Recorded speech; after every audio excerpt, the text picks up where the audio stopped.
Here we are again. I believe we're on video number 4 of unboxing immigration. This one really is not more about a stance because I shared that in the past videos, but this is just some of the things of when I see something that is, hey, see something, say something, but no.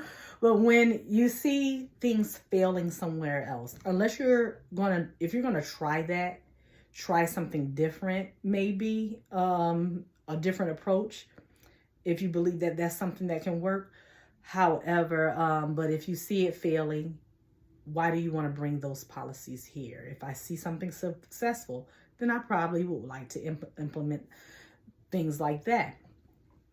And incorporate things if I feel like it's not as inclusive. How can I include? But when we look at places like California, everybody is always say California is horrible.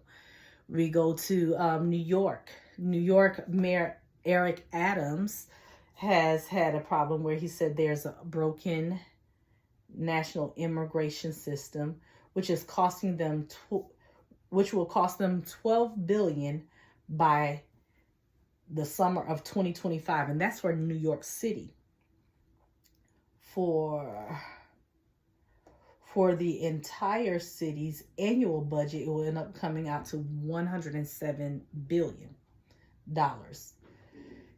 50 Cent ended up having a meeting with the mayor about his $53 million migrant pilot program, which is a debit card that will be given to migrants to buy food, supplies, whatever it is that they need.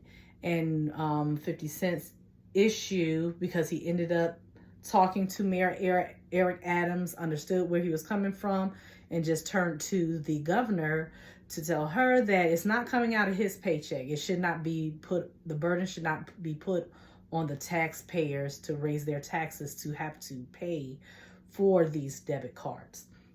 And then you look at videos that have been going around, circulated, like the people in Chicago.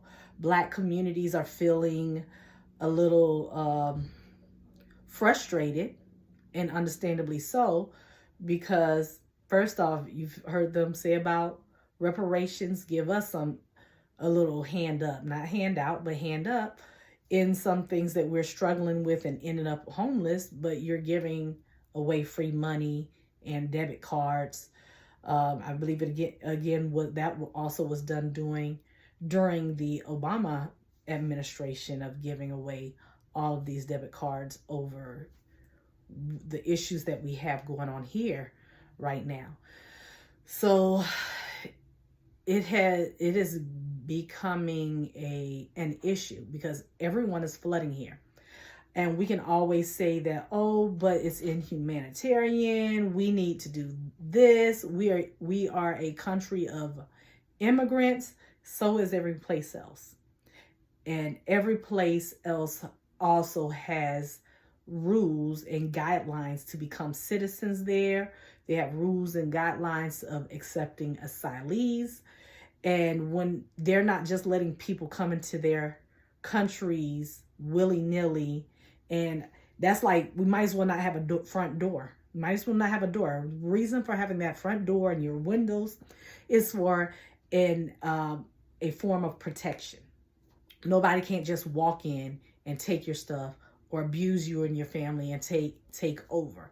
It makes it a little difficult. Maybe not all the way difficult, but it is a barrier. And that's what people don't realize of having borders, border patrol, and border guidelines, is to make sure we're weeding out people who shouldn't be here. Weeding out the sex traffickers who are trying to sneak in with the people that they're sex trafficking and to get things done. We have sex trafficking as a big issue. And we need people to start thinking common sense, and we need people to start thinking about the safety of our communities. And that's not to say that everybody that comes is bad, but just because they're not all bad does not mean that you don't make sure that there are accountability measures, that there's a checks and balance that is going on. You don't just walk people across, because the people who are saying just let everybody in and there be no accountability are saying that they're okay with child sex trafficking, that they're okay with the kids being sold and being abused. Oh, and they're okay with the kids that are being thrown into those currents who, even if there wasn't a border, that those kids would drown or be hurt or mangled in some type of way. When that's without those borders that you're complaining about, to tell them don't bother trying it. You're saying go ahead and try it and do it, because we could care less what happened to those children that you're already about to bring over here to have sex anyhow. So think of the people and the children. If you really want to think about the children, think about that. Think about the issues, and that all of these women are not the parents of these children. We have a big coyote issue. And if you don't know what a coyote is, go on Borders and Patrol's website and look these things up and see what it is that you're really condoning, because you're not condoning humanitarianism if you're okay with child sex brides. So, talk to you soon.